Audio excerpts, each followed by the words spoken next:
جس بندے کا نام ہی قرآن و حدیث میں موجود نہیں ہے کہ یہ انسان تھا تخت بلقیس لانے والا، آپ اس سے کیسے عقائد بنا سکتے ہیں؟ طاقتیں کہاں ہیں؟ وہ طاقتیں ہمیں بھی تو دکھاؤ، ہم ماننے کے لیے تیار ہیں، ہمیں بھی تو دکھاؤ کہاں ہیں۔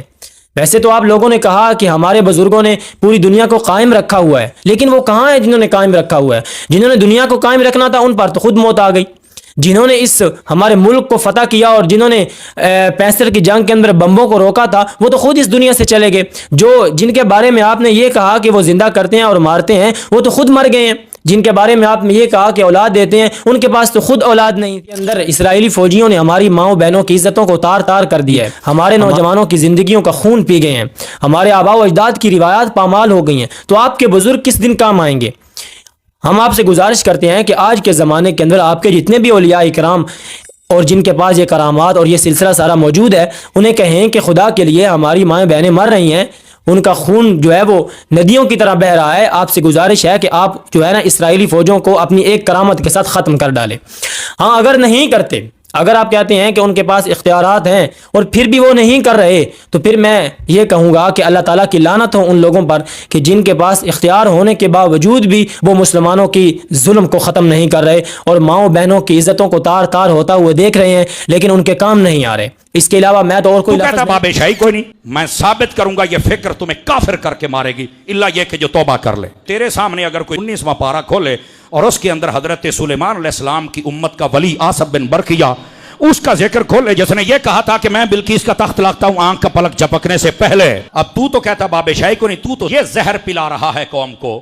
اور اگر کوئی قرآن کھول کے تیرے سامنے رکھے یا تیرے فالوروں کے سامنے رکھے اے بھی تو بابا ہی ہے اور یہ سلیمانی ولی ہے۔ رکو ذرا، صبر کرو۔ اگلے انبیاء کے زمانے میں جو کچھ بھی کرامات ہوئی یا معجزات ہوئے وہ اس امت میں ٹرانسفر ہو گئے، بالکل یہ جھوٹ ہے۔ اگر آپ اسے سچ سمجھتے ہیں تو مجھے بتائیے عیسیٰ ابن مریم کا بغیر باپ کے پیدا ہونا معجزہ ہے نا، یہ معجزہ کہاں ٹرانسفر ہوا ہے اس امت میں؟ ذرا دکھائیں۔ بابا لے کے آؤ جڑا آتا ہے، میرا پیو نہیں پلبدا۔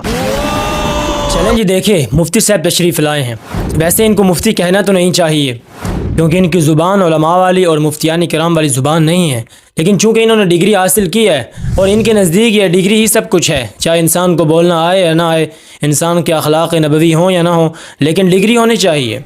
تو دیکھتے ہیں ان کی ڈگری نے ان کو کیا فائدہ دیا ہے۔ دو راستے ہیں، یا تو تم یہ کہو گے باب شاہی کو نہیں اور قرآن کا انکار کرو گے اور کافر ہو جاؤ، یہ ایک راستہ ہے، یا پھر اس کی اس گندی فکر پہ لعنت بھیجو اور اسے بتاؤ اگر سلیمانی ولی کی یہ طاقت ہے تو محمدی ولی کی طاقت کیا ہوگی۔ کیونکہ انہوں نے اپنے بزرگوں کی کرامات اور جھوٹا دفاع ضرور کرنا ہوتا ہے، تو اس لیے ان کو کوئی بھی بے بنیاد بات یا ایسی کمزور بات مل جائے تو یہ ضرور اس کو دلیل کے طور پر پیش کرتے ہیں۔ اب زیادہ دور جانے کی ضرورت نہیں ہے کیونکہ انہوں نے کہا ہے کہ حضرت سلیمان کا جو تخت لانے والا تھا وہ انسان تھا اور اس کا نام آصف ابن برقیہ تھا۔ میں سب سے پہلی گزارش یہ کروں گا کہ ان میں سے کوئی انسان بھی، چاہے وہ علماء کرام ہوں ان کے یا ان کے مناظرین ہوں، ایک انسان بھی صحیح سند کے ساتھ وہ تخت لانے والے کا نام آصف ابن برقیہ ثابت نہیں کر سکتا درست سند کے ساتھ۔ ہاں عن ابن عباس پڑھیں گے، عن ابن عباس سند نہیں ہوتی ہے، سند پوری پڑھیں۔ تفسیر کے اندر موجود ہے، بہت سارے مفسرین نے یہ فرمایا ہے کہ اس کا نام غالباً آصف ابن برقیہ تھا اور وہ حضرت سلیمان علیہ السلام کے درباریوں میں سے ایک انسان تھا، لیکن مفسرین نے یہ نہیں بتایا کہ ان کو کس نے بتایا ہے، اور ظاہری بات ہے نہ ہی مفسرین اس وقت موجود تھے، تو اس بات سے واضح ہوتا ہے کہ مفسرین اکرام نے یہ جو اقوال کیے ہیں یہ اسرائیلیات ہیں، اسرائیلی روایات ہیں، اور اسرائیلی روایات اس وقت تک نہیں مانی جاتی ہیں کہ جب تک کہ ان کی سند درست نہ ہو، تو اس کی سند بیان کی جائے۔ جو بھی مفسر، حالانکہ امام رازی نے تو اس کے خلاف بات کی ہے، امام رازی نے کہا کہ وہ حضرت سلیمان خود تھے۔ اس کے علاوہ بہت سارے مفسرین نے یہ بھی قول کیا ہے کہ وہ انسان تھا ہی نہیں، وہ تو ایک فرشتہ تھا، جبرائیل امین تھا یا کوئی بھی تھا۔ تو اب دیکھیں یعنی کہ اتنی کمزور بات ہے اور اس کو یہ لوگ ایک ایسے عقیدے پر پیش کر رہے ہیں جو کہ عقیدہ ایک بنیادی طور پر عقیدہ ہے مختار کل والا کہ اللہ تعالیٰ نے اپنے نبیوں کو اور اپنے اولیاء اکرام کو تمام اختیارات عطا فرمائے ہیں یا نہیں فرمائے. تو اب چونکہ ان کو یہ بات ایک مل گئی قرآن مجید کے اندر، جس کے اندر اشارہ ہے کہ جس کے پاس کتاب کا علم تھا اس نے کہا کہ میں آپ کی پلک جھپکنے سے پہلے میں یہ تخت بلقیس آپ کے پاس لاؤں گا. اب سوال یہ ہوتا ہے کہ یہ انسان تھا اگر، تو کیا یہ انسان حضرت سلیمان سے زیادہ طاقتور تھا؟ کیونکہ حضرت سلیمان کے پاس تو معجزات بھی تھے. حضرت سلیمان تو ایسی بادشاہت کے مالک تھے کہ ان جیسی بادشاہت اللہ تعالیٰ نے کسی کو بھی عطا نہیں فرمائی ہے. تو یہ کون سا انسان تھا کہ جو حضرت سلیمان سے بھی زیادہ طاقتور تھا؟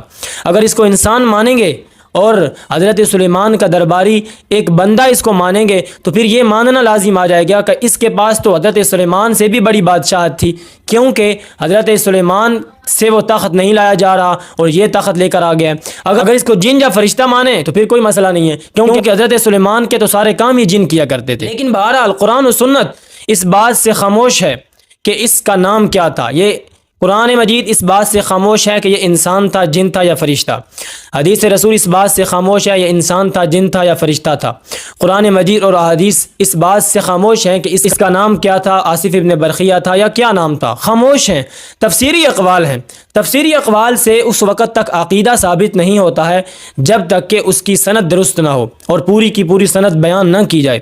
عن ابن عباس مفسرین نے کہا ہے کہ حضرت عبداللہ ابن عباس فرماتے ہیں، لیکن حضرت عبداللہ ابن عباس تک اس کی سند بھی تو پہنچاؤ نا کہ یہ انسان تھا. حضرت عبداللہ ابن عباس فرماتے ہیں کہ اس کا نام آصف بن برقیہ تھا اور یہ تخت بلقیس یہ لے کے آیا تھا. یہ الفاظ اور یہ جملہ حضرت عبداللہ ابن عباس سے آپ صحیح سند کے ساتھ ثابت کر دیں، بات ختم ہو جائے گی. ہاں یہ دوسرے مفتی صاحب ہیں، ان کی بات دیکھیں یہ کیا فرماتے ہیں. کا احادیث میں نام موجود ہے. امام نسائی رحمہ اللہ اپنی کتاب سنن الکبریٰ للنسائی میں 10,927 نمبر حدیث لے کے ہے. سیدنا عبداللہ ابن عباس رضی اللہ تعالیٰ عنہ فرماتے ہیں فرماتے ہیں کان آصف کاتب سلیمان، آصف سلیمان علیہ السلام کے کاتب تھے. یعنی یہ جو آیت ہے قرآن مجید کی قال الذی عندہ علم من الکتاب، سورۃ النمل کی آیت نمبر 40، کہ اس شخص نے کہا جس کے پاس کتاب کا علم تھا کہ میں لے کے آؤں گا ملکہ بلقیس کا تخت. یہ کون تھا؟ یہ آصف تھا جو سلیمان علیہ السلام کا کاتب تھا. یہ سیدنا عبداللہ ابن عباس رضی اللہ تعالیٰ عنہ نے بیان فرمایا. سنت میں اس کا ذکر موجود ہے. اب انہوں نے سند پیش کی ہے کہ حضرت عبداللہ ابن عباس فرماتے ہیں کہ اس کا نام آصف بن برقیہ تھا اور یہ حضرت سلیمان کا کاتب تھا. میں سند پر بحث نہیں کروں گا، اگر سند پر بھی بحث ہو سکتی ہے، لیکن میں نے یہ عرض کیا ہے کہ یہ الفاظ دکھائیں کہ جو تخت بلقیس کو لایا تھا اس کا نام آصف بن برقیہ تھا. جو آپ بات کر رہے ہیں یہ تو حضرت سلیمان کے کسی درباری کی بات نقل ہو رہی ہے کہ ایک آصف نامی بندہ تھا جو حضرت سلیمان کا درباری تھا اور حضرت سلیمان کا کاتب آصف بن برقیہ تھا. یہاں پر تخت بلقیس کی تو بات ہی نہیں آئی ہے. اب اس سے اگلی بات میں یہ عرض کروں گا کہ اگر بالفرض والمحال یہ بات ثابت بھی ہو جائے کہ یہ حضرت سلیمان کا درباری تھا، اس کا نام آصف بن برقیہ تھا، یہ ایک لمحے کے اندر تخت بلقیس لے کے آیا تھا، تو اس بات سے اگر یہ لوگ یہ استدلال کرنا چاہیں کہ چونکہ وہ سلیمان علیہ السلام کا صحابی اور ولی تھا تو وہ یہ کام کر سکتا ہے، تو ہمارے جو اولیاء اکرام ہیں، ہمارے جو بزرگ ہیں، یہ تو رسول اللہ کی امتی ہیں، تو یہ کام کیوں نہیں کر سکتے؟ تو بھائی ہم ماننے کے لیے تیار ہیں، ہم بالکل ماننے کے لیے تیار ہیں کہ آپ کے بزرگوں کے پاس ساری طاقتیں ہوتی ہیں جو آپ نے مانی ہیں، لیکن عرض یہ ہے کہ وہ طاقتیں کہاں ہیں؟ وہ طاقتیں ہمیں بھی تو دکھاؤ. ہم ماننے کے لیے تیار ہیں، ہمیں بھی تو دکھاؤ کہاں ہیں. ویسے تو آپ لوگوں نے کہا کہ ہمارے بزرگوں نے پوری دنیا کو قائم رکھا ہوا ہے، لیکن وہ کہاں ہیں جنہوں نے قائم رکھا ہوا ہے؟ جنہوں نے دنیا کو قائم رکھنا تھا ان پر تو خود موت آ گئی. جنہوں نے اس ہمارے ملک کو فتح کیا اور جنہوں نے 65 کی جنگ کے اندر بمبوں کو روکا تھا وہ تو خود اس دنیا سے چلے گئے. جن کے بارے میں آپ نے یہ کہا کہ وہ زندہ کرتے ہیں اور مارتے ہیں وہ تو خود مر گئے ہیں. جن کے بارے میں آپ نے یہ کہا کہ اولاد دیتے ہیں ان کے پاس تو خود اولاد نہیں تھی. اس کے بعد اگلی بات میں یہ کروں گا کہ اگر ہمارے زمانے کے اندر بھی اولیاء اکرام آپ کے عقیدے کے مطابق جو آپ نے بنائے ہیں، یعنی کہ جن کے پاس سارے اختیارات ہیں، جو اس طرح کے معاملات آپ نے بتائے ہیں، تو عرض یہ ہے کہ فلسطین کے اندر اسرائیلی فوجیوں نے ہماری ماؤں بہنوں کی عزتوں کو تار تار کر دیا ہے، ہمارے نوجوانوں کی زندگیوں کا خون پی گئے ہیں، ہمارے آباء و اجداد کی روایات پامال ہو گئی ہیں. تو آپ کے بزرگ کس دن کام آئیں گے؟ ہم آپ سے گزارش کرتے ہیں کہ آج کے زمانے کے اندر آپ کے جتنے بھی اولیاء اکرام اور جن کے پاس یہ کرامات اور یہ سلسلہ سارا موجود ہے، انہیں کہیں کہ خدا کے لیے ہماری مائیں بہنیں مر رہی ہیں، ان کا خون جو ہے وہ ندیوں کی طرح بہہ رہا ہے. آپ سے گزارش ہے کہ آپ جو ہے نا اسرائیلی فوجوں کو اپنی ایک کرامت کے ساتھ ختم کر ڈالیں. ہاں اگر نہیں کرتے، اگر آپ کہتے ہیں کہ ان کے پاس اختیارات ہیں اور پھر بھی وہ نہیں کر رہے تو پھر میں یہ کہوں گا کہ اللہ تعالیٰ کی لعنت ہو ان لوگوں پر کہ جن کے پاس اختیار ہونے کے باوجود بھی وہ مسلمانوں کی ظلم کو ختم نہیں کر رہے اور ماؤں بہنوں کی عزتوں کو تار تار ہوتا ہوئے دیکھ رہے ہیں لیکن ان کے کام نہیں آ رہے۔ اس کے علاوہ میں تو اور کوئی لفظ نہیں کہہ سکتا ہوں۔ اب جس بندے کا نام معلوم نہیں، جس کے بارے میں یہ معلوم نہیں جن تھا، فرشتہ تھا، انسان تھا، پیغمبر تھا، کون تھا، جس کے بارے میں کوئی بات نہیں ہے، اس سے لے کر آپ نے اتنا بڑا عقیدہ مختار کل والا کھڑا کر دیا ہے، تو یہ ظلم پر مبنی بات ہے۔ ایسا نہیں ہوا کرتا ہے۔ عقائد کے لیے تواتر احادیث چاہیے ہوتی ہیں، عقائد کے لیے نصوص قطعیہ قرآنی آیات چاہیے ہوتی ہیں۔ جس بندے کا نام ہے قرآن و حدیث میں موجود نہیں ہے کہ یہ انسان تھا تخت بلقیس لانے والا، آپ اس سے کیسے عقائد بنا سکتے ہیں؟